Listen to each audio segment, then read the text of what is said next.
All of you. और आज हमारा जो है हम लोग जैसा कि आप लोग सभी जानते हैं कि हम लोग पॉलिटेक्निक का अप्लाइड केमिस्ट्री, सारे जो पॉलिटेक्निक वाले बच्चे हैं आप सभी का अप्लाइड केमिस्ट्री चल रहा है। आप लोगों के सिलेबस में अप्लाइड केमिस्ट्री है, तो उसको आपके सिलेबस से 1 बाय 1 टॉपिक को हम कवर कर रहे हैं। तो उसमें हम पढ़ रहे हैं बोर का एटॉमिक मॉडल। बोर ने देखिए यहाँ पे आपके जो सिलेबस में वहाँ पे बोर का एटॉमिक मॉडल है, ठीक है, और उनके क्या क्या सक्सेस हैं, फिर क्या लिमिटेशन है।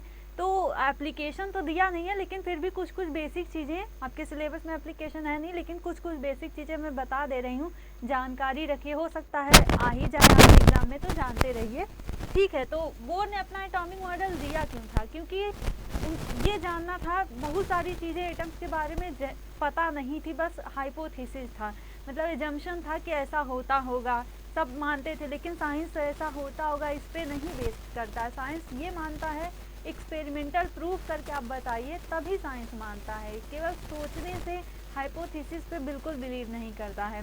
तो इन्होंने एक्सपेरिमेंट किया और इन्होंने बताया कि एटम के अंदर न्यूक्लियस होता है, ठीक है, और इलेक्ट्रॉन जो होता है वो एटम के चारों तरफ रिवॉल्व करता है। बहुत सारी चीज़ें उन्होंने एक्सपेरिमेंट करके बताया था। तो एक्सपेरिमेंट तो आपको बताना नहीं है, सिर्फ जो है जो आपके सिलेबस में हम वही कवर कर रहे हैं। तो यहाँ से देखिए, जैसे कोई आपसे पूछे, मतलब कोई रेडियस आपसे पूछे, तो आप रेडियस को कैसे फाइंड आउट करोगे? तो ये एक रेडियस का फार्मूला है, आगे थोड़ा और डिटेल में दिया गया, यहाँ डायरेक्ट हमने उसको सॉल्व करके ले लिया है, ठीक है।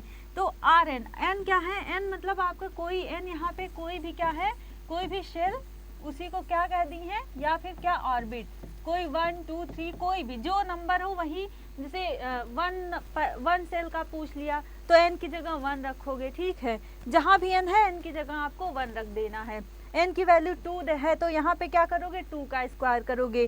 जेड क्या है? एटॉमिक नंबर है। जेड यहाँ पे क्या है? जेड आपका एटॉमिक नंबर है। जेड क्या है? एटॉमिक नंबर है। मान लो आपके कोई न्यूमेरिकल बन जाए, न्यूमेरिकल आपसे पूछा जाए तो इस तरह से फार्मूला याद रहेगा तो आप सॉल्व कर लेंगे। तो जेड क्या है? एटॉमिक नंबर है। एन क्या है आपका? एन जो है नंबर ऑफ ऑर्बिट है, सबसेल है।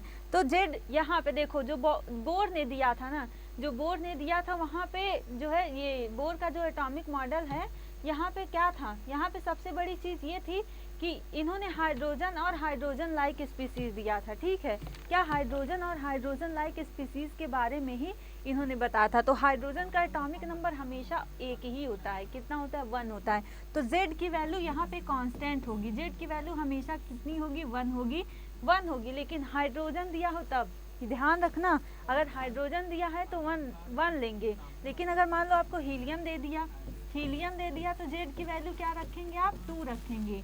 हाइड्रोजन के लिए 1 रखेंगे, हीलियम के लिए कितना रखेंगे? 2 रखेंगे। याद रखना, भूलना मत, ये मत कहना मैम तो हाइड्रोजन लाइक, देखो उसमें नंबर ऑफ इलेक्ट्रॉन चेंज होंगे, एटॉमिक नंबर नहीं बदलेगा। ये नहीं है कि हीलियम जो है, अगर आपसे हीलियम पूछे तो एटॉमिक नंबर भी चेंज हो जाएगा, वो 1 हो जाएगा, नहीं, एटॉमिक नंबर नहीं चेंज होता है, सिर्फ और सिर्फ नंबर ऑफ इलेक्ट्रॉन हमेशा चेंज होते हैं, एटॉमिक नंबर कभी नहीं चेंज होता है, ठीक है। तो हीलियम का एटॉमिक नंबर 2 होता है, तो एन की यहाँ जेड की वैल्यू 2 आ जाएगी। और अगर लिथियम का पूछ ले, लिथियम का जो है दे दे, जैसे हीलियम अगर देगा तो हीलियम क्या देगा? प्लस के फॉर्म में देगा, हीलियम प्लस देगा।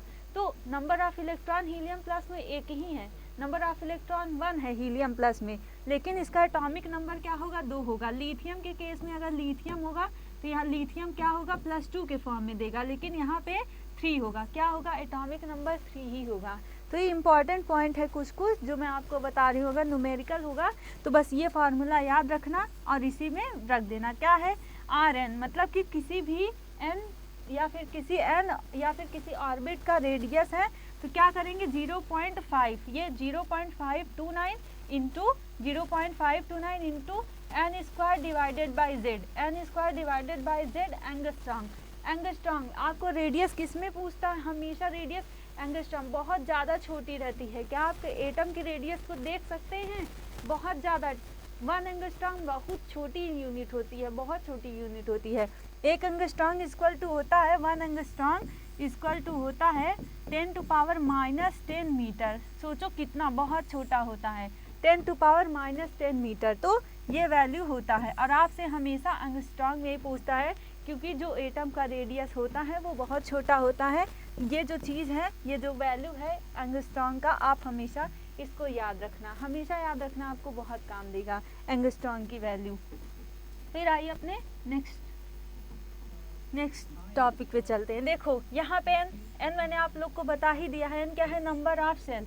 एन क्या है? नंबर ऑफ सेल या नंबर ऑफ ऑर्बिट है, ठीक है, नंबर ऑफ सेल या फिर नंबर ऑफ ऑर्बिट है। वही जो मैंने अभी आपको बताया कि 1 एंगस्ट्रॉम इक्वल टू क्या होता है, तो 1 angstrom equal to, pen change कर दूं मैं, 1 एंगस्ट्रॉम इक्वल टू होता है, क्या होता है, 1 एंगस्ट्रॉम इक्वल टू होता है 10⁻⁻10 मीटर। क्या होता है? 10⁻⁻10 मीटर। समझ रहे हो? बहुत छोटी यूनिट होती है एटम की, जो रेडियस होती है बहुत छोटी यूनिट होती है, तो 10⁻⁻10 मीटर। और अगर इसको सेंटीमीटर में आपको पढ़ना है तो सेंटीमीटर कितना होता है? 10⁻⁸ मीटर। कितना होता है? 10⁻⁸ मीटर। एकदम अपनी कॉपी में लिख लेना, याद कर लेना। आज जैसे मैं पढ़ा रही हूँ ना, जब वीडियो आप लोग देख रहे होंगे, जब भी जिस भी टाइम तुरंत कॉपी में नोट डाउन करना, हर चीज़ को नोट डाउन करना, फिर दिमाग में हमने सोचना, अच्छा हाँ ऐसे ऐसे है तो मुझे इसको सोचना है। कोई चीज़ मैं कई बार बताई हूँ, फिर आप लोगों से बता दे रही हूँ कि इमेजिन करेंगे तो कोई चीज़ आपको एकदम बढ़िया से याद हो जाता है, वो जल्दी से भूलता ही नहीं है, ठीक है। तो इमेजिन करके पढ़ेंगे, आप एक बार अप्लाई तो करके देखिएगा, बहुत अच्छे से चीज़ें याद हो जाती हैं, ठीक है। वही जो अभी मैंने आप लोगों को फार्मूला बताया है, एक बार दोबारा मैंने फिर इसको लिख दिया है कि मान लीजिए ये ऑब्जेक्टिव में ही बन सकता है, आप चाहें तो अगर अपनी कॉपी में लिख देंगे तो आपको अच्छे मार्क्स मिलेंगे, ठीक। तो अगर आर एन मतलब ये रेडियस का फार्मूला है, ठीक है। अगर न्यूमेरिकल बनेगा तो ये हो जाएगा, मतलब ये पूरी वैल्यू को यहाँ पे एन आपका क्या है? नंबर ऑफ ऑर्बिट है, तो ऑर्बिट ये जैसे इसके वैल्यू कांस्टेंट रहेगी, तो इन सब की अगर वैल्यू क्या है जो है एन की वैल्यू चेंज होगी ना। अगर एच मतलब कि देखो जो वैल्यू देखो एन क्या और जेड, एन और जेड जो है ये क्या होगी? ये बदलती रहती है, एन की वैल्यू भी बदलेगी, जेड की वैल्यू भी बदलेगी। तो हम किसको हमेशा सॉल्व करते हैं? सॉल्व हम यहाँ पे उस चीज़ को करके ये फार्मूला लाए हैं जो कांस्टेंट है। ये क्या है? ये प्लांक का कांस्टेंट है। एच जो है आपका क्या है? प्लांक का कांस्टेंट है। इसकी वैल्यू कितनी होती है? 6.67 इंटू 10⁻34 और क्या? Joule second. क्या? Joule second. 10 टू पावर ये जेएस का मतलब क्या है? जेएस का मतलब है जूल सेकेंड। क्या है? जूल सेकेंड, याद रखना, जूल सेकेंड बहुत इंपॉर्टेंट है। तो 6.67 इंटू 10 टू पावर, वैसे एग्जाम आपकी कॉपी में दिया रहता है, लेकिन याद रखिए ना, जरूरी नहीं कि हमेशा दिया रहे, याद रख लेंगे, बहुत अच्छी बात है। तो ये यहाँ तक हो गया। तो आर एन का क्या? इसका फॉर्मूला है N square into H square divided by 4 pi. हाँ ये पाई वही वैल्यू है। पाई आप लोग मैथ्स के तो स्टूडेंट होंगे तो आपको पता होगा ना पाई की वैल्यू कितना होती है। जल्दी से कमेंट करके बताइए कि पाई की दो वैल्यू, मतलब पाई की को दो तरह से लिखते हैं पाई की वैल्यू, तो आप लोग कमेंट करके बताइए कि पाई की वैल्यू क्या होती है, ठीक है। दोनों में से कोई एक भी बता दीजिए, दोनों बता दीजिए, मतलब दोनों को सॉल्व करेंगे तो मान एक ही निकलता है, उसकी जो वैल्यू है एक ही होती है।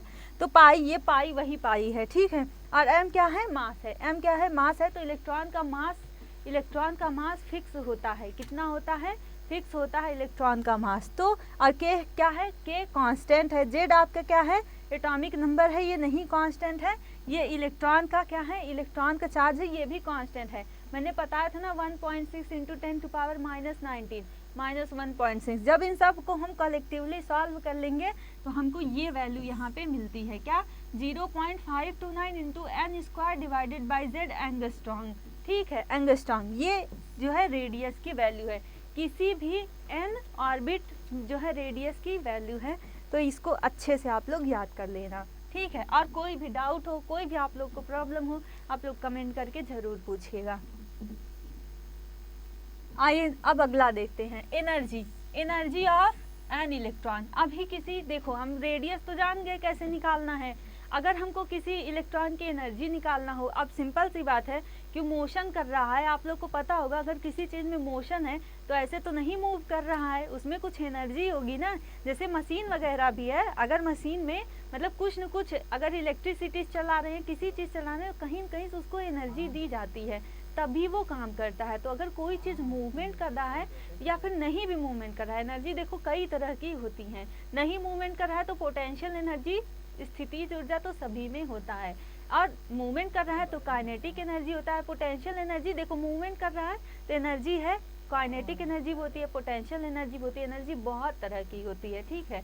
जनरली हम दो ही तरह की एनर्जी पढ़ते हैं, काइनेटिक एनर्जी और पोटेंशियल एनर्जी, ठीक है। तो मोशन में है तो उसके अंदर काइनेटिक एनर्जी होगी, ठीक है। और यहाँ से देख सकते हैं हम, तो यहाँ पे En मतलब कि किसी एन ऑर्बिट, एन मतलब किसी एन ऑर्बिट या किसी एन सबसेल की हमको एनर्जी फाइंड आउट करनी है। तो हमको इसको कैसे निकालना है, यहाँ पे देखो माइनस है तो इसकी एनर्जी फार्मूला क्या है, एनर्जी के यहाँ पे फार्मूला है, ये एनर्जी फार्मूला है 2 pi square M K square Z square E की power 4 divided by N square H square. अब आप लोग बताइए कि सब क्या है। देखो पाई जो पाई होता है आपका एक जो है सिंबल है, पाई जो है वो मैथमेटिक्स में यूज होता है, वही वाला पाई है, साइंस में भी यूज होता है, ठीक है। फिजिक्स केमिस्ट्री में भी यूज होता है न्यूमेरिकल पर्पज से, ठीक है। ये मास ऑफ क्या है, एम क्या है, मास ऑफ इलेक्ट्रॉन है, ठीक है। के क्या है, कांस्टेंट है। जेड आपका एटॉमिक नंबर है। ई क्या है, इलेक्ट्रॉन का जो चार्ज होता है वो है, ठीक है। N square into H square, H Planck constant है। एन क्या है, सब सेल कह सकते हैं या फिर सेल कह सकते हैं या फिर ऑर्बिट कह सकते हैं। एन आपका यह है। जब इन सब वैल्यू को आप सॉल्व करेंगे तो आपको ये मिलेगा। इन सभी को अगर आप सॉल्व करते हैं तो आपको ये मिलता है, क्या मिलता है, एन की वैल्यू क्या होगी, एन की वैल्यू 1 2 3 4 इस तरह से दी रहती है, एंड सो ऑन, मतलब और कुछ 4 5 6 7 8 इस तरह से एन की वैल्यू आगे कुछ भी हो सकती है, ठीक है। एन की वैल्यू होती है तो इसकी जो है, तो इसका अगर हम इसको सॉल्व करेंगे तो देखो जेड, ये जेड क्या है, जेड वेरिएबल है, जेड स्क्वायर क्या है, वेरिएबल है, जेड बदल रहा है, जेड आपका वेरिएबल है, एन भी वेरिएबल है, जेड बदल रहा है, एन बदल रहा है, ठीक है। तो -13.6 क्या है इसकी वैल्यू, आई सॉल्व करने पे -13.6 into Z square divided by N square electron volt per atom. क्या, इलेक्ट्रॉन वोल्ट। याद रखना यूनिट बहुत ज़्यादा इंपॉर्टेंट है, आपको ध्यान देना है कि आपसे इलेक्ट्रॉन वोल्ट पर एटम में पूछ रहा है या फिर जूल में पूछ रहा है। यूनिट याद रखना बहुत इंपॉर्टेंट है, नहीं तो यूनिट नहीं याद रखेंगे तो आप कहीं का फॉर्मूला कहीं लगा के क्वेश्चन गलत कर देंगे। तो यूनिट याद रखना, यूनिट को बिल्कुल नहीं भूलना है। तो यहाँ क्या हो गया, माइनस En की वैल्यू हो गया -13.6 into Z square divided by N square electron volt per atom, ठीक है। इलेक्ट्रॉन वोल्ट ये याद रखना, इलेक्ट्रॉन वोल्ट पर एटम में है, ठीक।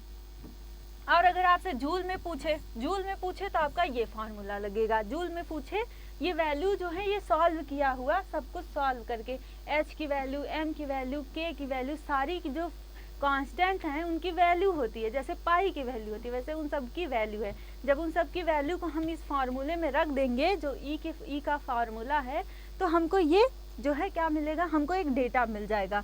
हमको एग्जाम में क्या करना है, केवल ये जानना है कि जेड किसका है। अगर हीलियम का पूछे, हाइड्रोजन का पूछे तो जेड की वैल्यू 1 रखना है। देखो यहाँ पे मैं लिख देती हूँ, अगर हाइड्रोजन के लिए पूछे, हाइड्रोजन के लिए तो जेड की वैल्यू 1 होगी। हीलियम के लिए पूछे तो जेड की वैल्यू कितनी होगी, 2 होगी, ठीक है। लिथियम के लिए पूछे, ठीक है, हाइड्रोजन हीलियम लिथियम, ठीक है। लिथियम के लिए पूछे तो कितना होगा, 3 होगा। फिर बेरिलियम के पूछे तो कितना होगा, 4 होगा। बोरान के लिए पूछे तो जेड की वैल्यू, यहाँ सिर्फ और सिर्फ जेड की वैल्यू की मैं बात कर रही हूँ, तो जेड की वैल्यू यहाँ पे, जेड की वैल्यू यहाँ पे कितना हो रहा है, 5 हो रहा है।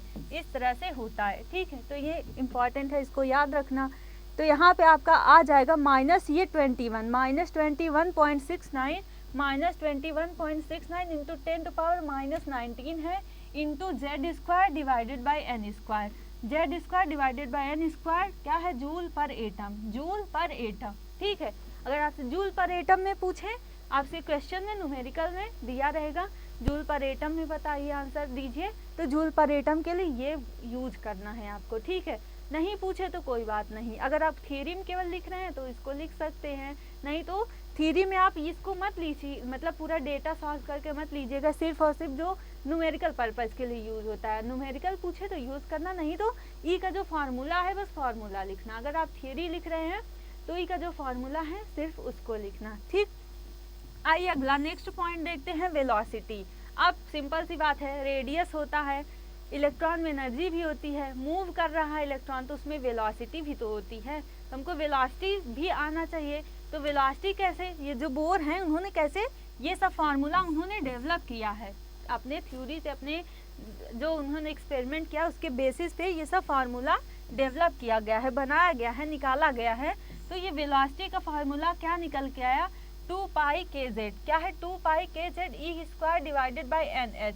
ठीक है, 2 पाई, अभी देखो एन ऊपर रहता था, अभी एन नीचे आ गया, तो 2 pi K Z E square divided by N H. और इसको सॉल्व कर लो तो क्या आ रहा है, 2.188 into 10 to power 6 Z divided by N. क्या है, जेड डिवाइडेड बाई एन है मीटर पर सेकेंड में। ये आंसर किस में है, मीटर पर सेकेंड में है। ठीक है, मीटर पर सेकेंड में है। तो बहुत इंपॉर्टेंट है ये सब, इसको याद रखना। याद करके पहली बात तो लिख लेना, लिख के एकदम अच्छे से याद कर लेना। और कोई क्वेरी हो तो ज़रूर बताइएगा। ठीक है, आप लोग अच्छे से पढ़ाई करते रहिए। All the best.